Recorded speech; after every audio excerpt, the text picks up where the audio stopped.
गुरुर्ब्रह्मा गुरुर्विष्णुः गुरुर्देवो महेश्वरः गुरुः साक्षात् परं ब्रह्म तस्मै श्री गुरवे नमः।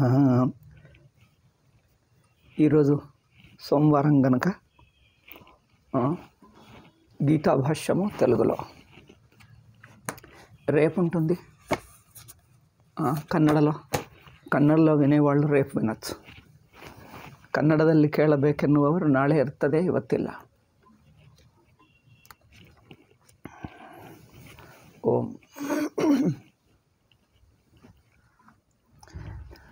ಶೋಕಮೋಹಾದಿ ಸಂಸಾರ ಕಾರಣ ನಿವೃತ್ತ್ಯರ್ಥಂ ಗೀತಾಶಾಸ್ತ್ರ.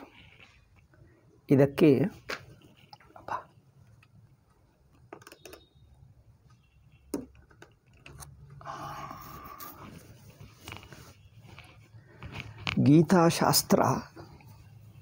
ಶಾಸ್ತ್ರ ಅಂದರೆ ಉಪದೇಶ ಮಾಡುವುದು ಶಾಸ್ತ್ರ. గీతాశాస్త్రం యొక్క ఉద్దేశం ఏమిటి? గీతాశాస్త్రం యొక్క ముఖ్య ఉద్దేశం, అది ఎందుకోసం బయలుదేరుతుంది, దాని లక్ష్యం ఏమిటి? గీతాశాస్త్రం యొక్క లక్ష్యం ఏమిటి అంటే శోకమోహాది సంసార కారణ నివృత్తి. సంసారము యొక్క కారణాన్ని తొలగించటం ద్వారా సంసార రూప శోకమోహాలను తొలగించటం. శోకమోహాల కారణమైన శోకమోహాలకు కారణమేమిటి? శోకమోహాలకు కారణమే అవిద్య. అయితే ఆ అవిద్యను తొలగించటం ద్వారా, భ్రాంతిని తొలగించటం ద్వారా సంసార కారణమైనట్టి శోకమోహాలను తొలగించవచ్చు. దీనికోసమే భగవద్గీత బయలుదేరింది. దాన్నే లక్ష్యంగా పెట్టుకొని బోధిస్తున్నదే కానీ అందులో ధర్మాన్ని బోధించటం లేదు. అందుకే ఇది శోకమోహాది సంసార కారణ నివృత్తే కానీ ప్రవర్తకం కాదు అన్నాడు. ఇది ప్రవర్తకం అంటే ఒకానొక కర్మను ధర్మశాస్త్రమును కర్మశాస్త్రమును బోధించటం లేదు, తత్వాన్ని బోధిస్తుంది. కనుక తత్వమును బోధించే శాస్త్రమే కానీ పారమార్థిక తత్వం. నా యొక్క నిజస్వరూపమేమిటి, నిజంగా నేనెవరు, నా స్వరూపమేమిటి, నేను ఎందుకున్నాను ఇక్కడ, ఈ సంసారంలో ఉంటూ కర్మలను ఆచరిస్తూ ఫలాన్ని అనుభవిస్తూ సుఖ దుఃఖాలకు గురి అవుతూ జన్మ మరణాలకు గురి అవుతూ ఎందుకున్నాను, అసలు నా నిజస్వరూపం ఏమిటి, ఇది తెలుసుకోవాలని బోధిస్తున్నదే కానీ ఒకానొక సందర్భంలో ఉన్నప్పుడు ఏ కర్మ చెయ్యాలి, ఏది మానాలి అని ధర్మశాస్త్రం బోధించటం లేదు. అందుకని శోకమోహాది సంసార కారణ నివృత్త్యర్థం గీతాశాస్త్రం నా ప్రవర్తకం. గీతాశాస్త్రము ప్రవర్తకం కాదు. ఇత్యేతస్య అర్థస్య సాక్షిభూతే, ఈ అర్థానికి సాక్ష్యాలైన, సాక్ష్యం అంటే ప్రమాణాలైన, సాక్షిభూతే ఈ అర్థాన్ని బోధిస్తున్న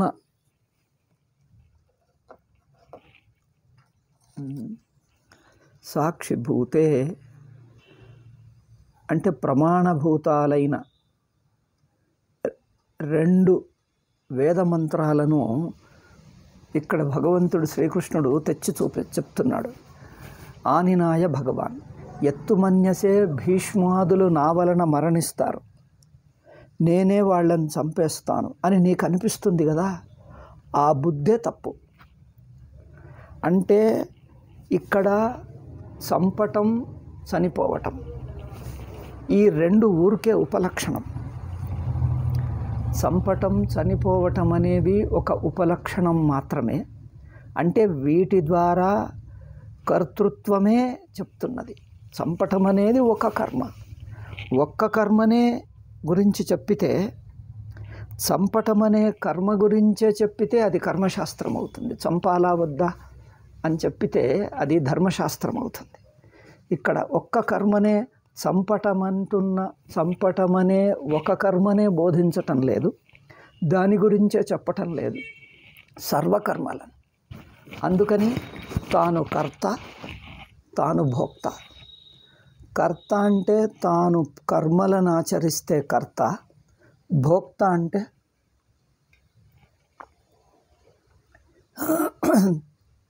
ఇతరులకు విషయం అవ్వటం, కర్మలకు గురి అవ్వటం, అనుభవాలను పొందటమును భోక్త అవుతుంది. ఇతరుల దృష్టికి నేను కనిపిస్తే నేను విషయమవుతాను, జ్ఞేయమవుతాను. నేను కర్మలను ఆచరిస్తే కర్త అవుతాను, ఇతరులు చేసే కర్మలకు నేను విషయమవుతాను. ఇది జీవభావం. తనను కర్తగా, భోక్తగా అంటే విషయంగా చూసుకోవటం, కర్తగా చూసుకోవటమే జీవభావం. దీన్నే ఇక్కడ ఈ శ్లోకంలో చెప్తున్నాడు. అర్జునుడికి నీవు నిన్ను కర్తగా, భోక్తగా చూసుకుంటే, అంటే నీ గురించి నీకు తెలుసుకున్నది కర్త, భోక్త అని తెలుసుకుంటే అది నీ యొక్క నిజమైన జ్ఞానం కాదు, అది పొరపాటే. అందుకని శ్లోకంలో ఏమంటున్నారు, నేరుగా శ్లోకానికి వెళదాం. ఏనం వేత్తి హంతారం యశ్చైనం మన్యతే హతం ఉభౌ తౌ న బిజానీతః నాయం హంతి న హన్యతే. ఏనం వేత్తి హంతారం, ఏనమాత్మానం, ఎవరైతే తనను కర్త, తనంటే తన నిజస్వరూపాన్ని కర్తగా చూస్తాడో, హంత అంటే చంపువాడు అంటే కర్త. ఒక్క చంపుట అనే ఒక్క కర్మనే కాదు, సర్వకర్మల్లో చంపుట అనేది ఒక కర్మ. చంపుట అనే ఒక్క కర్మ గురించే ఇక్కడ చెప్పటంలే. చంపుట కానీ, బతికించుట కానీ, ఉపకారం చెయ్యుట కానీ, అపకారం చెయ్యటం కానీ, ఏదైనా చెయ్యని, మంచి పని కానీ, చెడు పని కానీ చెయ్యటం అనేదే కర్మ. కనుక అలా చేస్తున్నవాడు కర్త. ఇక్కడ తనను కర్తగా చూసుకుంటే అది నీ నిజస్వరూపం కాదు. యశ్చైనం మన్యతే హతం, ఒకవేళ నేను చనిపోతాను అంటే ఇతరుల కర్మకు గురి అవుతాను అనిపిస్తే, అంటే నేనొక జీవుడిగా ఉన్నాను, నా వంటి జీవులే ఇతరులు ప్రపంచంలో ఉన్నారు, ఇతరుల కర్మ, ఇతరులు అంటే మనుష్యులే కావచ్చు, పశుపక్షాదులే కావచ్చు, లేక ప్రకృతే కావచ్చు. అంటే ప్రకృతిలో జరిగే కదలికలకు, మార్పులకు నేను గురి అవుతున్నాను. ప్రకృతిలో జరిగే, సమాజంలో జరిగే మనుష్యులు చేసే పనులు, వాటికి నేను గురి అవుతున్నాను అనిపిస్తే ఉభౌ తౌ న విజానీతః, ఈ రెండు కూడా జ్ఞానాలు కావు, వాస్తవిక జ్ఞానాలు కాదు. చూద్దాం ఎట్లా అంటే, ఏనం ప్రకృతం దేహినం వేత్తి హంతారం హనన క్రియాయాః కర్తారం. అంటే దేహం ద్వారానే తనను కర్తగా చూసుకుంటాడు, అంతే కదా. కర్మ ఎట్లా చేస్తాం? కర్మేంద్రియాల ద్వారా, దేహం ద్వారా. దేహం పనిచేస్తూ ఉంటే నేను చేస్తున్నాను అంటాడు. దేహము లేక ఇంద్రియాలు, మనస్సు సంకల్పం చేస్తుంది. మనస్సు దేహమును అభిమానపడుతూ, ఇంద్రియాలను అభిమానపడుతూ ఉంటే అదొక వ్యక్తిత్వం. అంటే జాగ్రత్త అవస్థలో కానీ, స్వప్నావస్థలో కానీ ఒక అవస్థలో వ్యక్తిగా ఉన్నాను అని అర్థం. అవస్థాంతర్గతంగా ఒక వ్యక్తిగా ఉన్న నేను, ఒక వ్యక్తి అంటే దేహం వచ్చేస్తుంది. దేహము ఒక దేశంలో ఉంటుంది, ఒక కాలంలో ఉంటుంది, ఒకానొక రూపంగా ఉంటుంది. ఇట్లు ఒక దేశంలో, ఒక కాలంలో, ఒక రూపంగా ఉన్న నేను ఏమవుతుంటాను? ఒక చోటు నుంచి మరో చోటుకి కదులుతాను, ఒక కాలం నుంచి ముందు కాలానికి వెళ్తాను, ఒక స్థితి నుంచి ఇంకొక స్థితికి మారుతాను. ఇదే నా కర్మ. అంటే నేను ఆచరిస్తున్న కర్మలు, క్రియలు అంటే ఇవే. అంటే మార్పును కర్మ అన్నారు. కర్మ అంటే ఏమిటి? కర్తృత్వం అంటే ఏంటిది? కదలటం, మారటం. ఒక చోటు నుంచి మరో చోటికి, ఒక రూపం నుంచి ఇంకొక రూపానికి, ఈ కదులుతున్న, మారుతున్న స్థితిని కర్తృత్వం అన్నారు. అసలు కర్త అంటే ఏమిటి? ఏం చేస్తున్నాం? కర్త అంటే ఒకానొక పనిని చెయ్యటం కర్త అనేది అది బాహ్య దృష్టి. తన అనుభవ దృష్ట్యా చూస్తే నేను పని చేస్తున్నాను అంటే ఏమిటి? మారుతున్నానని అర్థం కదా. కదులుతున్నాను, మారుతున్నాను, పరివర్తన పొందుతున్నాను, ఆ వికారం పొందటమే కర్తృత్వం. అయితే ఇది దేహం ద్వారానే కర్తృత్వం తనకు. అంటే దేహం మారుతుంది, కదులుతుంది, ఏదేదో పనులు చేస్తుంది. అందుకని దేహం పనిచేస్తున్నప్పుడు నేను చేస్తున్నాను అని దేహరూపమునే తానుగా చూసుకుంటున్నాడు. అయితే ఇక్కడ శ్రీకృష్ణుల వారు బోధించేది నీ నిజస్వరూపంలో దేహం నువ్వు కాదు, నువ్వు కర్త కాదు అంటే దేహం కాదు అని అర్థం. అంటే నిన్ను పారమార్థిక దృష్ట్యా అనుభవ దృష్ట్యా చూడు. జాగ్రత్త అవస్థలో ఒక వ్యక్తిగా ఉన్నాను అని కాదు, మొత్తం జాగ్రత్త అవస్థనే తెలుసుకుంటున్న చైతన్య రూపం తాను. మొత్తం జాగ్రత్త అవస్థలోని కదలికలు, మార్పులు, పదార్థాలు అన్నీ తెలుస్తున్నాయి తనకు. దేహము తెలుస్తున్నది, ఇంద్రియాలు తెలుస్తున్నాయి, మనస్సు తెలుస్తున్నది. అవునా? ఈ నేను అనేటువంటి అహంబుద్ధి కూడా తనకే తెలుస్తున్నది. సంకల్పాలు తెలుస్తున్నాయి, ఆలోచనలు తెలుస్తున్నాయి, ఎమోషన్స్ తెలుస్తున్నాయి. అంటే అంతఃకరణను కూడా సాక్షిగా, అంటే తెలుసుకుంటున్న తెలివిగా చైతన్యంగా ఉన్నాడే, ఆ చైతన్య ఆత్మ తాను. ఇప్పుడు తాను ఒక జాగ్రత్త అవస్థలోని ఒక వ్యక్తిగా చూస్తే అవస్థాంతర్గతుడిగా అవస్థలో నేను కదులుతుంటాను, మారుతూ ఉంటాను. మొత్తం అవస్థకు సాక్షి, మొత్తం జాగ్రత్త అవస్థను తెలుసుకుంటున్న తెలివిగా అనుభవ దృష్ట్యా చూడు. ఇంద్రియ దృష్ట్యా కాదు, మనోదృష్ట్యా కాదు. ఇంద్రియ దృష్టి, ఇంద్రియానుభవం, ఇంద్రియ ప్రత్యక్షం, మానస ప్రత్యక్షం, యోగి ప్రత్యక్షం. ఈ 3 ప్రత్యక్షాలను దాటి సాక్షి ప్రత్యక్షం కూడా. ఇంకా లోతైనటువంటి అనుభవం సాక్షి ప్రత్యక్షం. అంటే అప్రయత్నంగా తనకు ఇవన్నీ తెలుస్తున్నాయి. దేహ, ఇంద్రియ, మనస్సులు, ప్రపంచము, దేశం, కాలమంతా ఏ చైతన్యంకు తెలుస్తుందో ఆ సాక్షి స్వరూపానివి నువ్వు. అయితే ఆ సాక్షి అంటే ఉన్నది అంతే. సాక్షి చైతన్యంగా ఉండటమే. అది తెలివి స్వరూపమే కానీ తెలుసుకోవటం అనేది ఒక క్రియ కాదు. చైతన్య ఆత్మకు, సాక్షి స్వరూప ఆత్మకు తెలివి లేక చైతన్యం అనేది ఒక సంబంధము కాదు, క్రియ కాదు. మనము జ్ఞానం అంటే ఏమనుకుంటాం? జ్ఞానం అంటే ఒకటి తెలుసుకుంటున్నాము అనేది ఒక క్రియగా చూస్తాం, లేకపోతే ఒక సంబంధంగా చూస్తాం. ఒక వస్తువు నాకు తెలుస్తున్నది, నేను తెలుసుకునేవాడిని, ఇది తెలియబడుతున్నది అంటే ఒక వస్తువుతో సంబంధమును జ్ఞానంగా చూస్తాం, లేకపోతే ఒక మార్పుగా చూస్తాం. ముందు తెలియదు, ఇప్పుడు తెలిసొచ్చింది అంటే ముందేమో తెలియని స్థితి, తర్వాత తెలుసుకుంటున్న స్థితి. ఒక స్థితి నుంచి ఇంకో స్థితికి మనస్సు మారుతుంది. మొదలు సందిగ్ధంగా ఉండే, ఇప్పుడు స్పష్టమైంది. మొదలు తెలియదు, ఇప్పుడు తెలిసొచ్చింది. అంటే మనస్సు యొక్క స్థితి మారుతుంది. ఇది మార్పు. లేకపోతే ఒకానొక విషయాన్ని తెలుసుకుంటే దాన్ని ఏమన్నాం? సంబంధం అన్నాం. ఒక వస్తువుతో జ్ఞానమును లౌకికంగా ఎలా చూస్తాం? ఒక వస్తువుతో సంబంధమును జ్ఞానంగా చూస్తాం. జ్ఞాత జ్ఞేయంతో సంబద్ధుడైనప్పుడు జ్ఞానం ఏర్పడుతుంది. ఇదిగో ఇది నాకు తెలిసింది. తెలుస్తున్నది అంటే ఏమిటి? తెలువటంలో 2 ఉన్నాయి, తెలియటంలో 2 ఉన్నాయి. తెలుసుకుంటున్నవాడు, తెలియబడుతున్నవాడు, వీటికి మధ్య సంబంధం ఏర్పడితే దాన్ని తెలుసుకుంటున్నాము, తెలిసింది, తెలుస్తున్నది అంటాం. కనుక జ్ఞానం ఎప్పుడు రెండిటి మధ్య సంబంధాన్ని జ్ఞానం అంటాము లౌకికంగా. ఇక్కడ సంబంధ రూప జ్ఞానాన్ని చెప్పటం లేదు, మారుతున్న స్థితిని జ్ఞానంగా చెప్పటం లేదు. ఇది నిర్వికారమైన జ్ఞానం. సాక్షి చైతన్యం అనేది అది చైతన్యంగా ఉండటమే జ్ఞానం, కానీ సంబద్ధం అవ్వటం జ్ఞానం కాదు. ఒక వస్తువుతో సంబంధం ఏర్పడటం జ్ఞానం కాదు, అది లౌకిక జ్ఞానం. ఒక వస్తువుతో సంబంధం ఏర్పడటం లౌకిక జ్ఞానం. జ్ఞాన స్వరూపంగా ఉండటం జ్ఞానం, అది సాక్షి జ్ఞానం.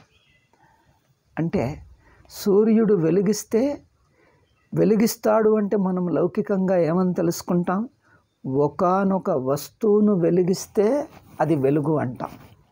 అంటే వెలిగించటానికి మరో వస్తువుతో సంబంధం ఏర్పడితేనే వెలిగించట అంటాం, తెలుసుకొనుట అంటాం. ఇది లౌకిక జ్ఞానం, ఇది లౌకిక సంబంధం. ఇక్కడ సాక్షి స్వరూపంలో సంబద్ధ రూప జ్ఞానం కాకుండా సంబంధరహిత స్వతసిద్ధ జ్ఞానాన్ని బోధిస్తున్నాడు. స్వతసిద్ధ చైతన్యాన్ని బోధిస్తున్నాడు. ఎందుకంటే జ్ఞానం ఎప్పుడూ సంబంధంలో ఉంటుందని కాదు, సంబంధరహితంగా స్వయంగా తానుగా జ్ఞానం ఉంటుంది. ఆత్మస్వరూపం అథవా సాక్షి స్వరూపం అంటే స్వయంగా జ్ఞానస్వరూపం. అందుకని మొత్తం అవస్థను తెలుసుకుంటే, మొత్తం అవస్థ అంటే అటు కనిపిస్తున్న పదార్థాలు, దేశకాలాలు, దేహము, ఇంద్రియాలు, మనస్సు, చివరికి నేనంటున్న అహం బుద్ధితో పాటు మొత్తం అవస్థ ఏ చైతన్య స్పృహలో తెలుస్తుందో ఆ చైతన్య స్పృహ సాక్షి. సాక్షి అనే మాట ఊరికే అదొక లక్ష్యంగా చెప్పాం. అంటే కదలకుండా మెదలకుండా తెలివి రూపంగా ఉండటాన్ని సాక్షి అన్నాం. అంటే ఇప్పుడు నేను సంబంధ రూప జ్ఞాతగా ఉన్నాను. జ్ఞాత అంటే జ్ఞేయ సంబంధపు జ్ఞాతగా ఉన్నాను. జ్ఞేయ సంబంధపు జ్ఞాతను కాదని సంబంధరహిత స్వతసిద్ధ జ్ఞానస్వరూపాన్ని, స్వతసిద్ధ సాక్షి స్వరూపాన్ని బోధిస్తున్నాడు. అంటే జ్ఞాతృత్వం తన యందు అధ్యారోపితం, సాక్షిత్వం తాను తన యొక్క నిజమైన స్వరూపం. నిర్వికారంగా సంబంధరహితంగా చైతన్యమాత్రంగా ఉండటం తన నిజస్వరూపమైతే, మొత్తం ఎట్లాగైతే సుషుప్తిలో ఉన్నాడా లేదా? సుషుప్తిలో ఉన్నాడు.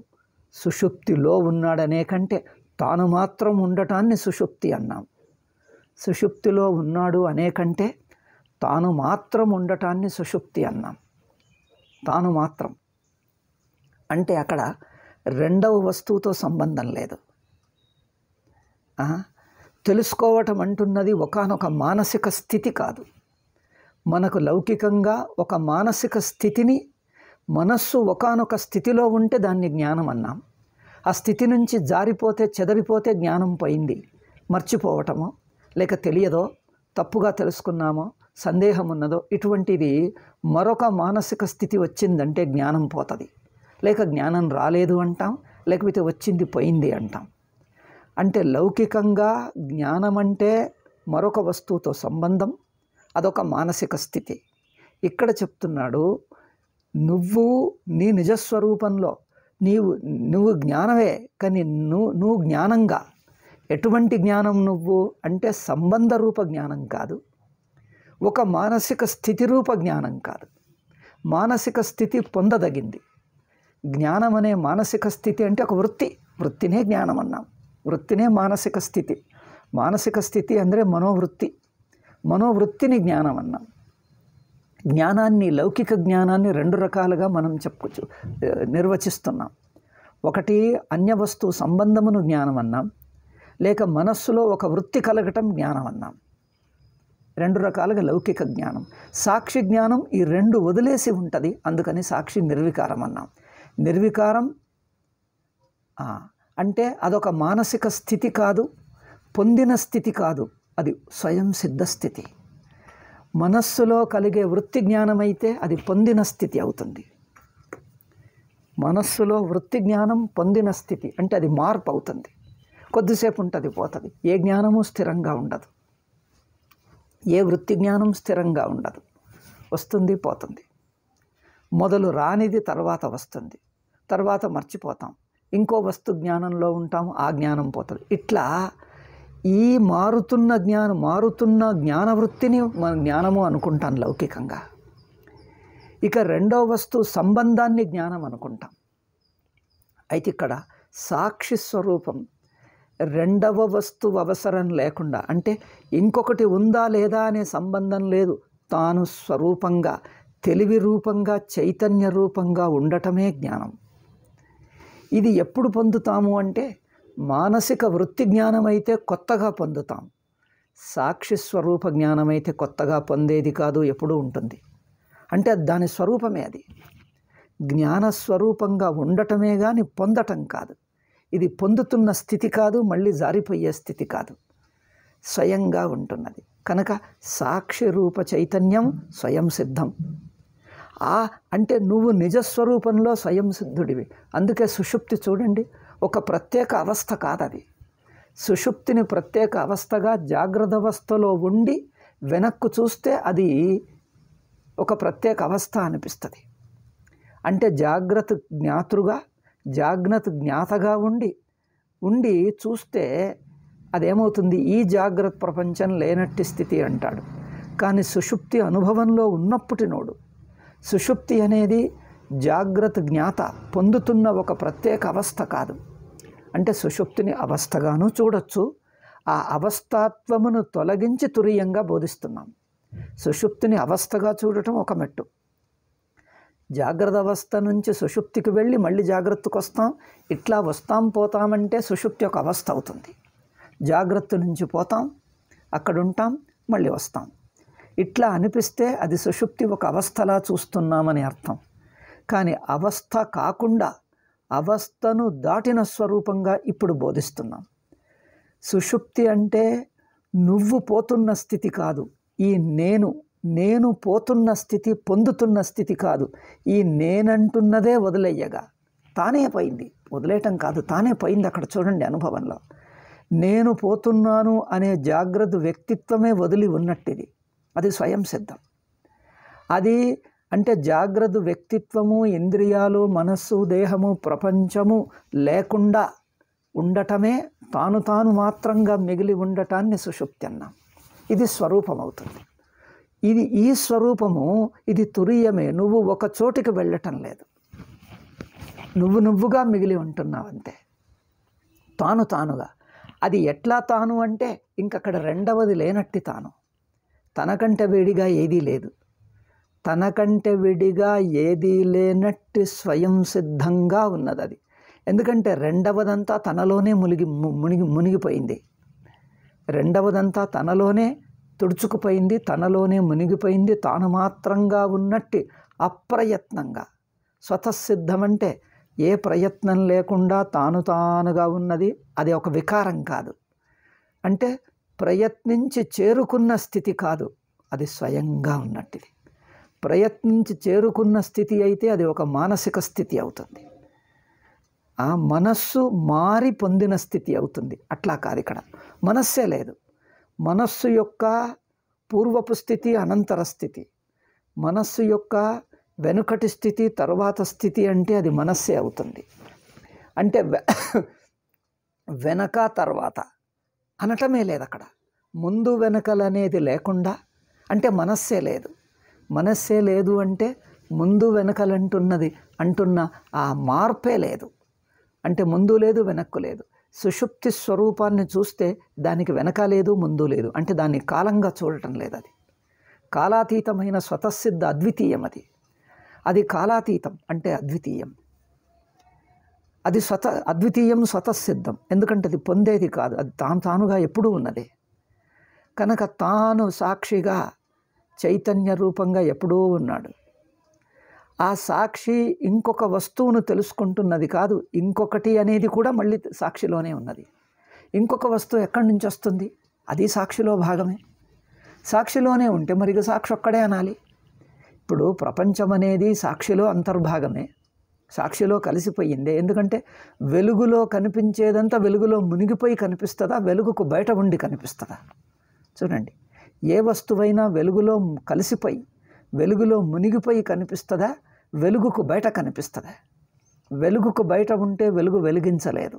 చూడండి ఆశ్చర్యం, లౌకిక దృష్టాంతంలోనే స్పష్టత ఉన్నది. ఇక ఆత్మస్వరూపం ఇంకా స్పష్టమవుతుంది. ఒక వెలుగు ఒక వస్తువును వెలిగిస్తే వెలుగులో కలిపేసుకుంటుందా, వెలుగుకు బయట ఉంచి తెలుపుతుందా? వెలుగుకు బయట ఉంచి తెలిపితే అసలు వెలుగు అక్కడ చేరదు. అక్కడికి ఒక వస్తువు వెలుగుకు బయట ఉంటే, పుస్తకం వెలుగుకు బయట ఉంటే వెలుగు దాన్ని వెలిగించలేదు. మరి వెలుగులోకి వచ్చేస్తే అది వెలుగు రూపంగా వెలుగుమయంగా కనిపిస్తుంది, ప్రకాశమయంగా కనిపిస్తుంది. ప్రకాశం కంటే వేరు అనేది అక్కడ లేదు, అది వెలుగు రూపమే. కనుక పదార్థాలు అంటున్నాము, అవన్నీ వెలుగు రూపాలే. వెలుగుకే ఇంకొక పేరు అక్కడ ఇంకొకటి అనేది లేదు అక్కడ. అట్లా సాక్షి ప్రమాతగా చూస్తే ప్రమాత తనకంటే వేరుగా ఉండి, జ్ఞాతగా చూస్తే తనకంటే వేరుగా ఉండి దానితో సంబద్ధంగా చూస్తాడు. అంటే తనతో సంబంధమైనట్టుగా చూస్తే జ్ఞాత. నేనొకణ్ణి, నాతో సంబంధమైంది మరొకటి. నేనొకణ్ణి, నాతో సంబద్ధమైంది ఒకటి, సంబంధం కాకుండా ఇంకేదో ఉన్నది. నాతో సంబద్ధమైంది ఒకటి, సంబంధం కాకుండా ఇంకేదో ఉన్నది. సంబద్ధమైంది ఒకానొకటి, నాతో సంబద్ధమైంది, నాతోనే ప్రత్యేకంగా సంబద్ధమైంది, నాకు మాత్రం తెలుస్తున్నది. ఇట్లా అనిపిస్తే జ్ఞాతకు తెలిసే తీరే ఈ రకంగా ఉంటుంది. జ్ఞాతకు తెలిసే తీరే ఇటువంటిది. కనుక ఇక్కడ ఈ జ్ఞాత జ్ఞేయం రెండు చైతన్య రూపాలే. చైతన్యములో కల్పితంగా జ్ఞాతృజ్ఞేయం విభజన కనిపిస్తుంది. జ్ఞాత యొక్క నిజస్వరూపం జ్ఞానస్వరూపమే, జ్ఞేయం యొక్క నిజస్వరూపం జ్ఞానమే. రెండు చైతన్యాలే. అసలు రెండన్న విభజన ఒక అంతఃకరణ విభజిస్తున్న ప్రత్యయమే. అది ప్రత్యయమే, ఈ విభజిస్తున్నదే అంతఃకరణ ప్రత్యయం. ఆ ప్రత్యయం చైతన్యంలో మునిగిపోతుంది. మొత్తం ప్రత్యయం విభజిస్తున్న ప్రత్యయం అంటేనే విభజన. ప్రత్యయం అంటే ఇంత అని తెలిపితే ప్రత్యయం, ఇంత అని చెప్తే ఇంత కాకుండా మిగతా అనేది విడిచేస్తుంది. ఇంత మిగతా అనేది దాన్ని విడిచేస్తుంది, విభజించేస్తుంది. అట్లా విభజిస్తే అదే మనస్సు. మనస్సు ఎప్పుడు విభజిస్తూనే తెలుపుతుంది, మొత్తంగా తెలపదు. మొత్తం తెలిపితే మనస్సే లేకుండా పోతుంది. అంటే ఇంత తెలుస్తున్నది, మిగిలింది తెలియదు, అట్లా విభజించదు. అట్లా విభజిస్తే అది వృత్తి అవుతుంది, అది అంతఃకరణ అవుతుంది. అంతఃకరణ వృత్తితో కలిగే జ్ఞానం ఎప్పుడు విభజిస్తుంది. ఇది తెలుస్తుంది, మిగిలింది ఇంకా తెలియదు. అంటే ఒకటి తెలుస్తుంది, ఇంకొకటి తెలియకుండా ఒకటి వదిలేసింది. ఇంతనే తెలుసు నాకు, ఇదే తెలుస్తున్నది అంటే ఒకానొక వస్తువు అన్నప్పుడు దాన్ని విడదీసి చూస్తున్నావు, మిగతా వస్తువులతో విడదీస్తున్నావు. ఆ విడదీయటమే జ్ఞాతృత్వం. జ్ఞాత అంటే అంతఃకరణ వృత్తి. ఈ అంతఃకరణ వృత్తిని అభిమానపడుతున్నాడంటే ఆ అంతఃకరణ వృత్తి నాకు తెలుస్తున్నది అని మళ్ళీ దానికి నేను బుద్ధి చేరుతుంది. నేను బుద్ధి వచ్చి అంటుకుంటుంది, చేరుతుంది దానికి. అందులో నేను బుద్ధి ఉంది, కొంచెమే తెలుస్తుంది, ఏదో ఒక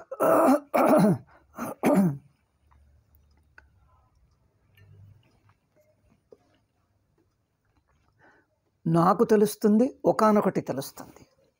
నేను తెలుసుకుంటున్నా, ఒకానొకటి తెలుసుకుంటున్నా. ఈ రెండు కూడా విభజనలే. నేను తెలుసుకుంటున్నానంటే నేను ఇంతకుముందు అట్లా తెలుసుకోలేదు, ఇప్పుడే తెలుసుకుంటున్నాను. ఈ నేననేది పరిమితమైంది. ఎందుకంటే నేననేది ఈ వస్తువు సంబంధం. జ్ఞాత తెలుసుకుంటున్నానంటే ఎట్లా?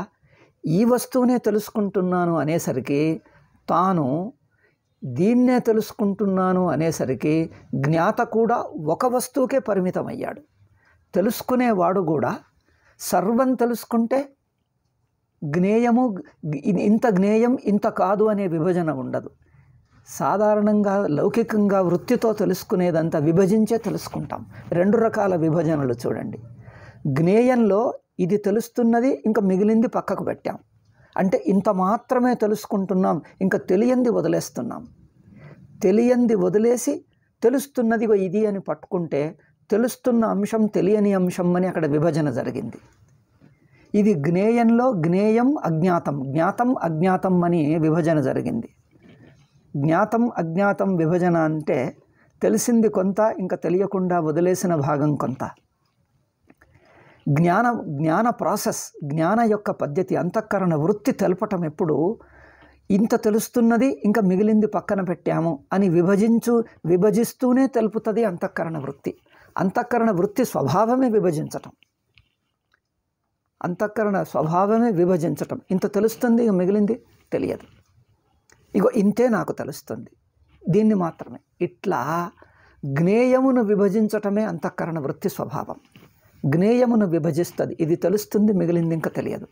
అందులో జ్ఞానం అజ్ఞానం, జ్ఞాతం అజ్ఞాతం రెండు ఉంటుంది. తెలిసిన అంశం తెలియని అంశం రెండు ఉంటాయి. తెలియంది కొంత పక్కన పెట్టి కొంత తెలుసుకుంటున్నామంటే ప్రతి వస్తువు ప్రతి జ్ఞానంలో కొంత తెలియని అంశం పక్కకు పెట్టే తెలుసుకుంటాం. అంటే ప్రతి జ్ఞానంతో పాటు కొంత అజ్ఞాత అంశం ఉండనే ఉంటుంది. కొంత తెలుస్తుంది, కొంత తెలియదు. అంటే జ్ఞానం అజ్ఞానం రెండు కలిసే ఉంటాయి. అది లౌకిక జ్ఞానం. లౌకిక జ్ఞానంలో జ్ఞానం అజ్ఞానం రెండు పక్క పక్కన ఉంటాయి. కొంత తెలుస్తుంది, ఇంకా కొంత తెలియకుండా పక్కన పెట్టాం. ఇట్లా జ్ఞానము జ్ఞాతగా తెలుసుకుంటున్న జ్ఞానంలో విభజన జరుగుతుంది, వింగడ జరుగుతుంది, వింగడించటం జరుగుతుంది. అంటే ఇది మిగతాది, ఇట్లా జ్ఞేయంలో విభజన జరుగుతుంది గనక జ్ఞానం విభజనం అవుతుంది, జ్ఞానం పరిమితం అవుతుంది. వృత్తి దీన్ని మాత్రమే సెలెక్ట్ చేస్తుంది. ఇక ఇంకొక విభజన ఏమిటంటే, నేను దీన్నే తెలుసుకుంటున్నాను అని నేను తెలుసుకుంటున్న జ్ఞాత జ్ఞేయానికే సంబద్ధం అవుతాను. ఒక జ్ఞేయానికే సంబద్ధం అయ్యానంటే నా జ్ఞాతృత్వం కూడా పరిమితం అయిపోతుంది.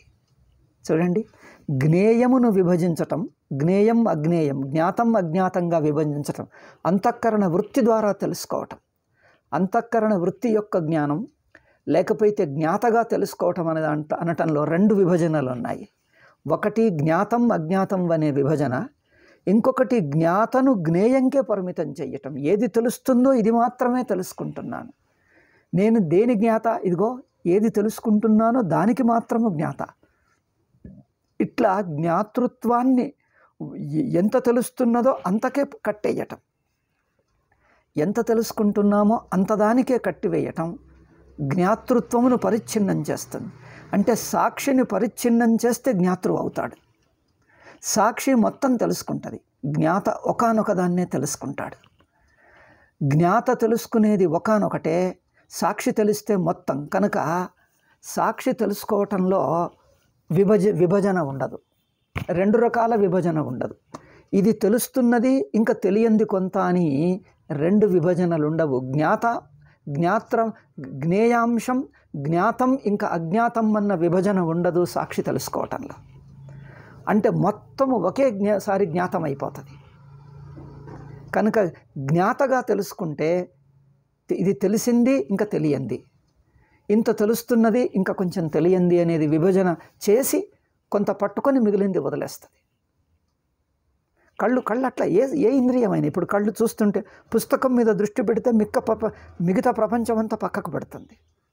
మిగతా ప్రపంచమంతా పక్కకు పెట్టి ఒక్కదాని మీదనే దృష్టి వేస్తే జ్ఞానం అన్నాం.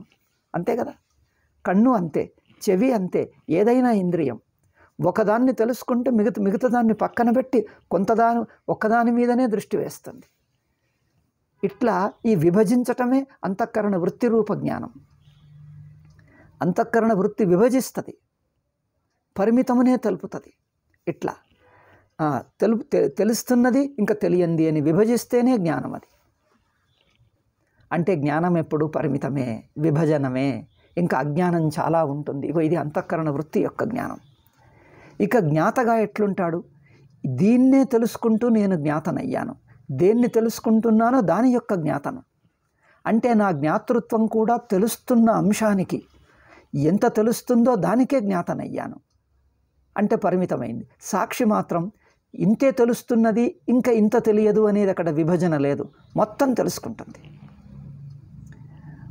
అంటే ఇంత తెలుస్తున్నది ఇంకా ఇంత తెలియని అంశం అని రెండిటిని విభజించదు గనక సాక్షి క్రమంగా తెలుసుకోదు. సాక్షి అంతా ఒకేసారి తెలుస్తుంది, ఒకే ప్రయత్నంలో. ఒకేసారి అంటే ఒకే ప్రయత్నంతో మొత్తం తెలుసుకుంటుంది. అందుకే మొత్తం జాగ్రత్త అవస్థను ఒకేసారి చూసేస్తుంది. అయితే జాగ్రత్త అవస్థలో ఉన్న జ్ఞాత ఒకటి తర్వాత ఒకటి ఒక్కొక్క వస్తువును క్రమంగా తెలుసుకుంటాడు. అందుకే ప్రపంచం పెద్దదని కనిపిస్తుంది. ప్రపంచం పెద్దదిగా ఎందుకు కనిపిస్తుంది? నువ్వు జ్ఞాతగా ఇంద్రియాలతో అంతఃకరణ వృత్తితో చూస్తున్నావు, అంతఃకరణతో ఇంద్రియాలతో చూస్తున్నావు, ఒక వ్యక్తిగా ఉండి చూస్తున్నావు, దేశంలో కాలంలో పరిమితమై చూస్తున్నావు. అందుకని ఒకటొకటి అని చూస్తున్నావు. కొంచెంగా చూసేసరికి ఒక క్రమం ఏర్పడుతుంది, పరిమితం అవుతుంది, క్రమంగా తెలుస్తుంది. పరిమిత జ్ఞానం, క్రమంగా జ్ఞానం. అందుకని జ్ఞాత జాగ్రత్త అవస్థలో ఉండి ఇంద్రియాలతో మనస్సుతో తెలుసుకుంటాడు. కనుక కలిగే వృత్తి దాన్ని జ్ఞానం అన్నారు. ఆ తెలుసుకునేవాడిని జ్ఞాత అన్నాం. ఇక జ్ఞాత ఏది తెలుస్తుందో దీనికి జ్ఞాత అంటాడు. ఎంత తెలుస్తుందో దానికే నేను జ్ఞాత. సాక్షి మాత్రం ఈ రెండు విభజనలు లేవు, ఈ రెండు ద్వైతాలను వదిలేసి తెలుసుకుంటాడు, ఏకంగా తెలుసుకుంటాడు. ఒకటి ఇంత తెలుస్తుంది ఇంకా మిగిలింది తర్వాత తెలుసుకుంటాను అట్లా ఏది మిగిల్చాడు. మొత్తం జాగ్రత్త అవస్థ ఒకే ప్రయత్నంలో. ఒకే ప్రయత్నం అనేసరికి సాక్షిలో క్రమం ఉండదు. సాక్షి యొక్క తెలివిలో క్రమం లేదు కనుక అక్కడ కాలంలో తెలుసుకోదు సాక్షి. కాలం లేదు. విభజన లేదు గనక దేశం కూడా లేదు. దేశం లేదు, కాలం లేదు, మొత్తము ఒకే ప్రయత్నంలో చైతన్య మాత్రంగా ఉంటుంది సాక్షి. అవునా? కనుక సాక్షికి విభజన లేదు కనుక మొత్తం ఒకేసారి తెలుసుకుంటాడు. ఒక విభజన తీసేశాం.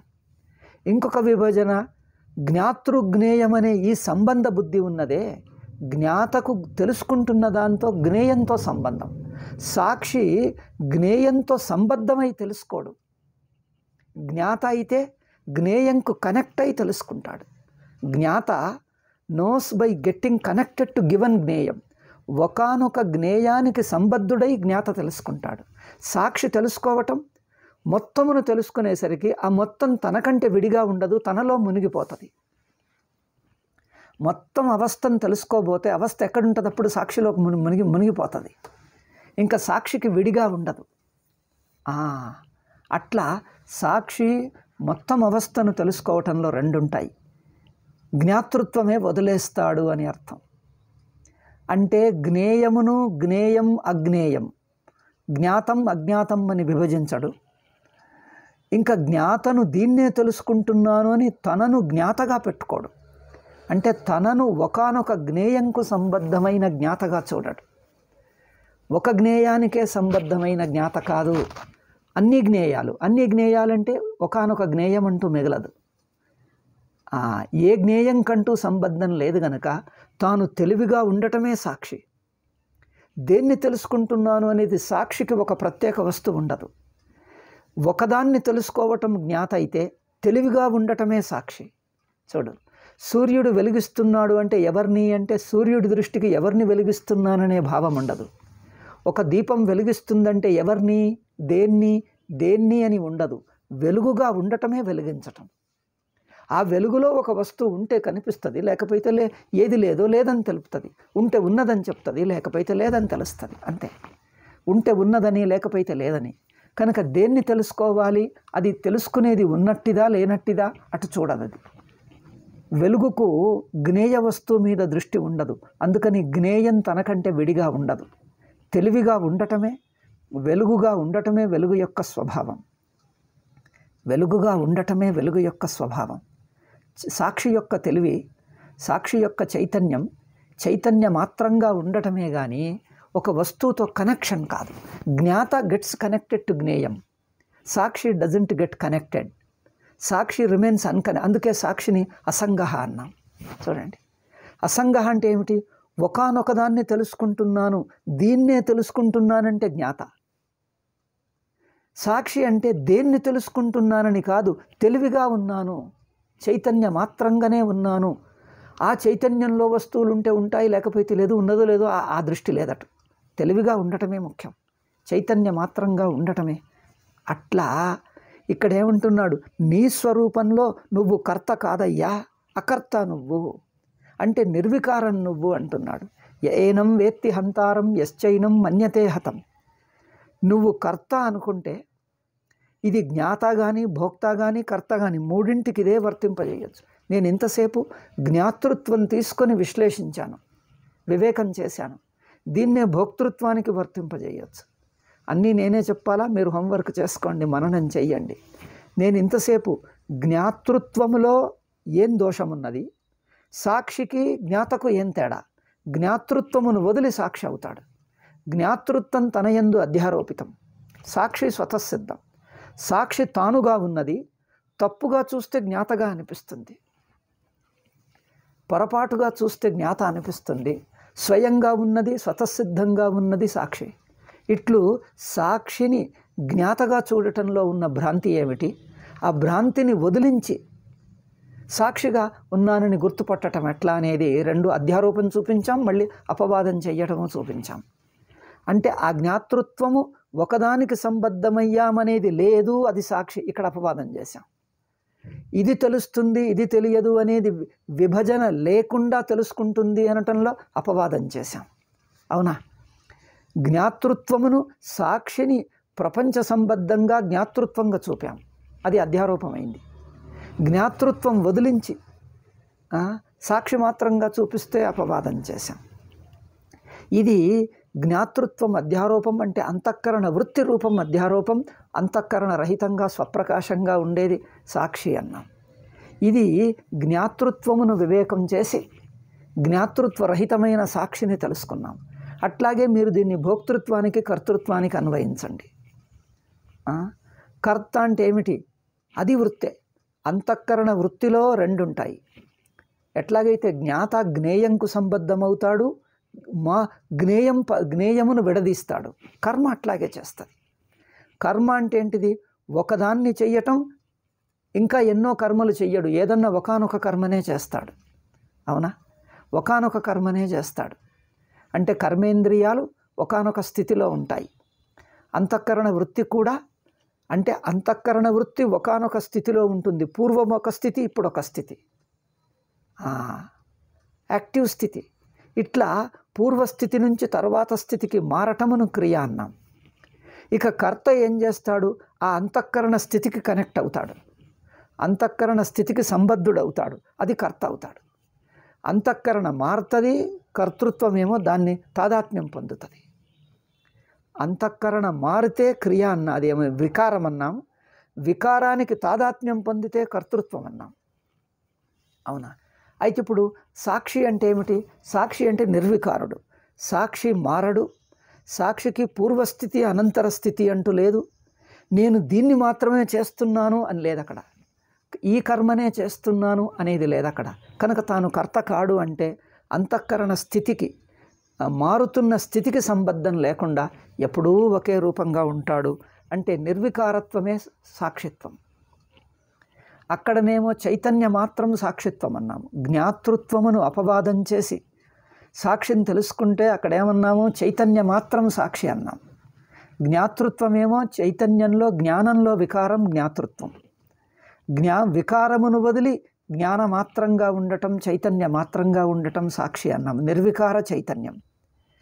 ఇక కర్తృత్వంలో ఏముంటుంది అంటే కర్తృత్వంలో మార్పు ఉంటుంది, పరిమితత్వం ఉంటుంది. అయితే ఇక్కడ మార్పును పరిమితత్వాన్ని వదిలి నిర్వికార స్థితిని, నిశ్చల స్థితిని అకర్త అన్నాం. కర్మణ్య కర్మయ పశ్చేద్ అకర్మణిచ కర్మయ అని ముందు రాబోతుంది 4వ అధ్యాయంలో. ఇప్పుడు మనమైతే 2వ అధ్యాయంలోనే ఉన్నాం. కనుక కర్మ అంటే వికారం, కర్త అంటే దాని తాదాత్మ్యం, అంటే తనను అంతఃకరణ వృత్తిగా చూసుకోవటం. అది దేశంలో, కాలంలో ఒక స్థితి నుంచి ఇంకో స్థితికి మారుతున్నట్టుగా చూస్తాడు. మొత్తం అవస్థనే తెలుసుకుంటున్న సాక్షి ఇది ముందుండే ఇది తర్వాత అంటున్న తేడా లేదు అక్కడ. అంటే ఏంటిది? పూర్వం తర్వాత, వెనకకు తర్వాత అంటున్న రెండు స్థితులు లేవు. అంతను ఒకేసారి చూసేస్తే కర్మ జరగదు. అవునా? అంతా ఒకేసారి చూస్తే కర్మ ఉండదు. కొంచెం కొంచెం చేస్తేనే కర్మ అవుతుంది.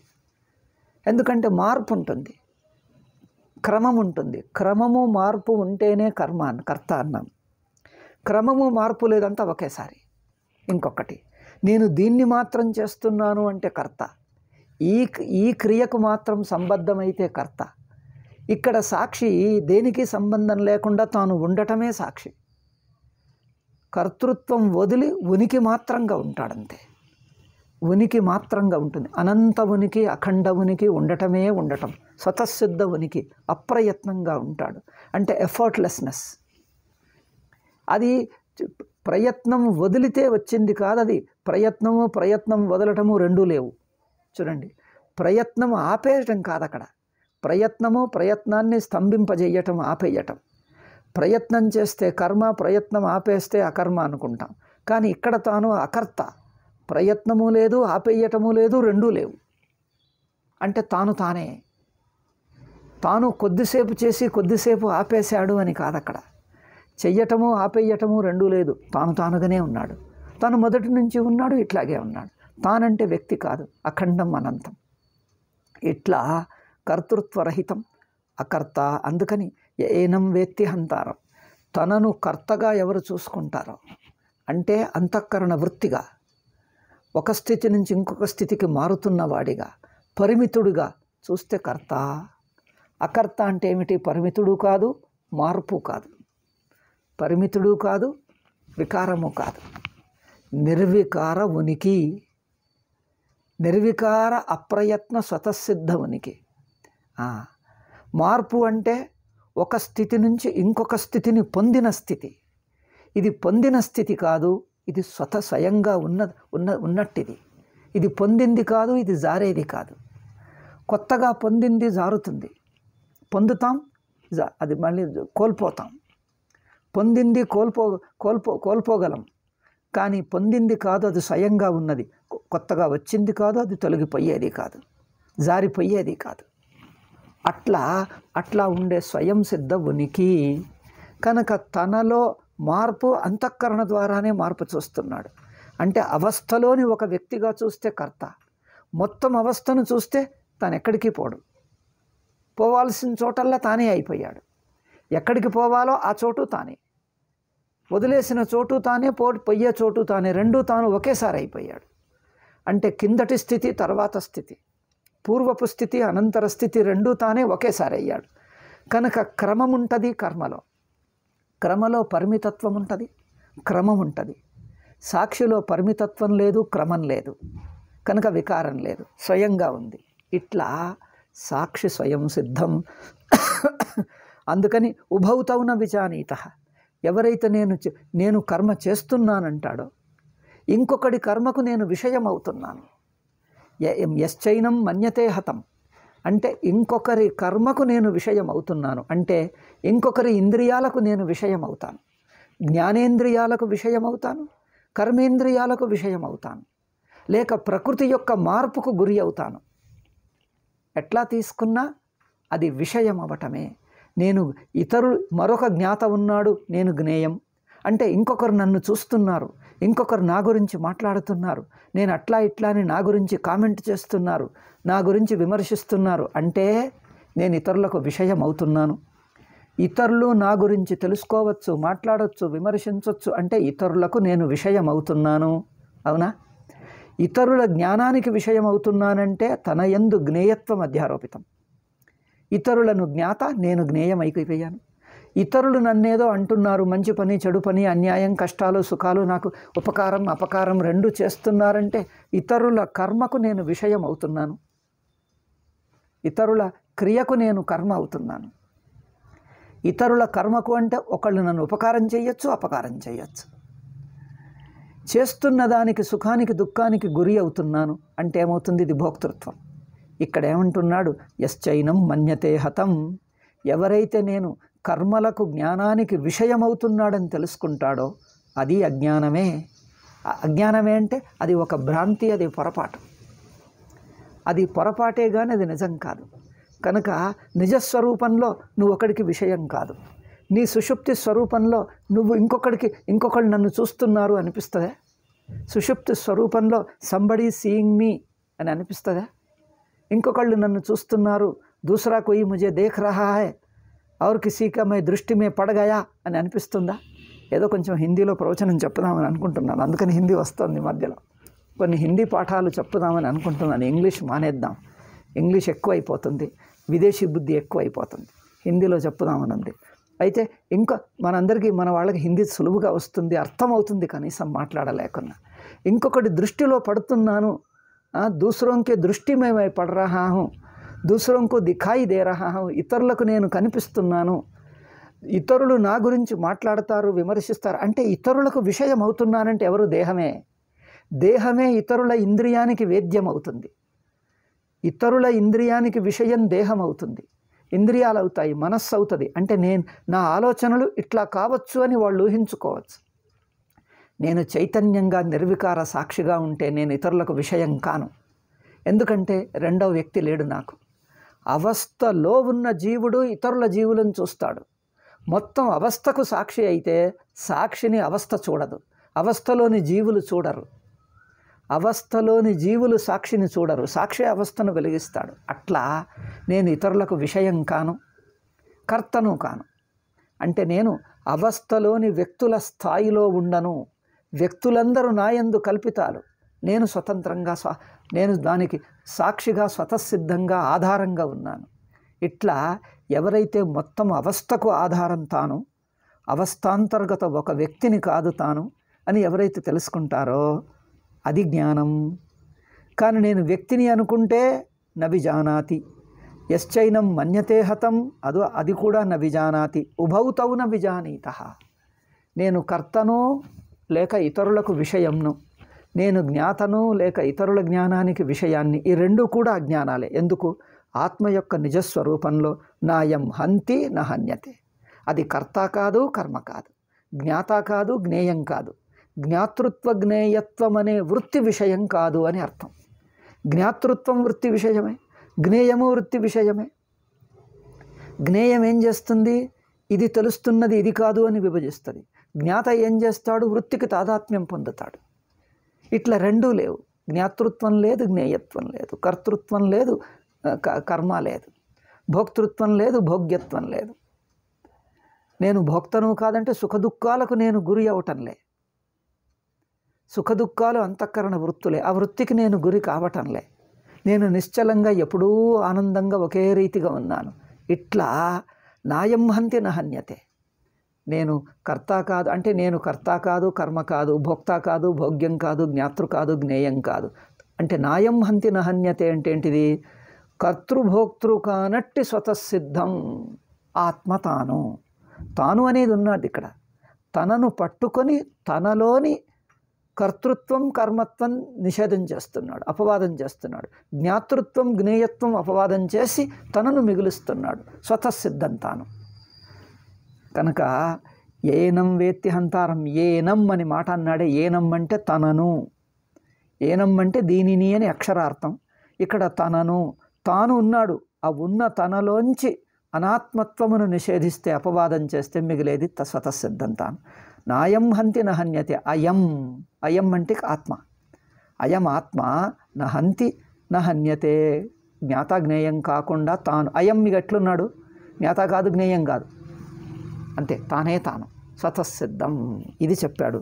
కనుక యస్మాత్ ఇక్కడ భాష్యంలో విశేషం ఏమీ లేదు. నేను చెప్పింది అవిక్రియత్వాత్ హంతాహతోస్మి అని అంతే చెప్పాడు. కనుక ఇంకా భాష్యం అయినట్టే, భాష్యం చెప్పినట్టే. తర్వాత శ్లోకం కథం అవిక్రియ ఆత్మ ఇది. ఆత్మ అవిక్రియ అన్నారే ఎట్లా అనేది మరో రీతిగా చెప్తున్నాడు అవిక్రియత్వమును తర్వాత శ్లోకంలో. నజాయతే మ్రియతే వా కదాచిత్. దీన్ని మనం తర్వాత పాఠంలో చెప్పుదాం. ఇప్పుడైతే ఇంతే చాలు. కనుక తనను వికారరహితంగా అంటే జ్ఞాతృజ్ఞేయ రహితంగా, భోక్తృభోగ్య రహితంగా, కర్తృకర్మరహితంగా చెప్పాడు. ఓకే, తర్వాత శ్లోకం మనం 20వ శ్లోకం తర్వాత పాఠంలో చెప్పుదాం. ఓం శాంతి శాంతి శాంతి. హరి ఓం శ్రీ గురుభ్యో నమః. హరి ఓం తత్సత్. హిందీలో చెప్పాలనుకుంటున్నాను, పర్వాలేదా? ఇంగ్లీష్లో చెప్పే కంటే హిందీలో సంస్కృత పదాలు ఉంటాయి, మనకు సులువుగా అర్థమవుతుంది. ఎప్పుడో ఒక్క పాఠం చెప్తాను, చూసి వినండి. బాగుందంటే అది కొనసాగిస్తాను. ఎందుకంటే ఎందరో ఇతరులు కూడా ఉన్నారు. ఇక్కడ లేకపోతే కర్ణాటకలో కన్నడలో చెప్తే కన్నడిగులే వింటారు, తెలుగులో చెప్తే తెలుగు వాళ్ళే వింటారు, హిందీ చెప్తే మొత్తం భారతీయులు ఇంకా ప్రపంచంలో ఉండే హిందువులు కూడా ఎక్కడున్నా వింటారు. అర్థమవుతుంది. మాట్లాడలేదేమో కొందరికి, కనీసం అర్థం అన్న అవుతుంది. అందులో అన్ని సంస్కృత పదాలే ఉంటాయి. ఇంగ్లీష్ అయితే ఎవరో విదేశీ భాషలాగా ఉంటుంది, ఎవరో విదేశీయులు మాట్లాడినట్టు. నాకే నేను విదేశీయుడిని అయిపోయినట్టు అనిపిస్తుంది ఇంగ్లీష్లో మాట్లాడితే. మనది కాదు, మన భాష కాదు, ఏది కాదు, ఎవరిదో ఎక్కడిదో పరాయి వాళ్ళలాగా అయిపోతున్నాం.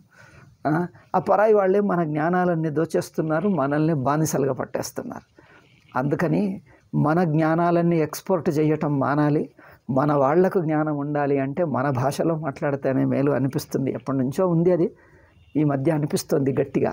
ఒక్కసారి హిందీలో చెప్పి చూస్తాను, చూద్దాం. సరేనా? ఓం శాంతి శాంతి శాంతి.